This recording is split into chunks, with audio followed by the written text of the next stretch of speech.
నమస్కారం ఘంటారావానికి స్వాగతం. ముందుగా ప్రధాన అంశాలు.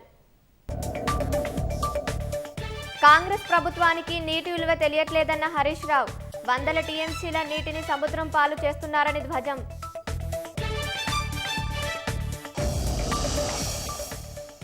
వర్షాల నేపథ్యంలో అధికారులు అప్రమత్తంగా ఉండాలన్న మంత్రి జూపల్లి.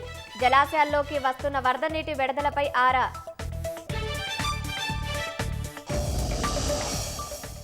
ఓట్ల చోరీ అంశంపై పోరు ఉధృతం చేసేందుకు సిద్ధమైన రాహుల్ గాంధీ. బీహార్లో ఓటర్ అధికార యాత్ర ప్రారంభించనున్న ప్రతిపక్ష నేత. సాయంత్రం 4 గంటలకు బీజేపీ పార్లమెంటరీ బోర్డు భేటీ. అధికారికంగా ఉపరాష్ట్రపతి అభ్యర్థి పేరు ప్రకటించే అవకాశం.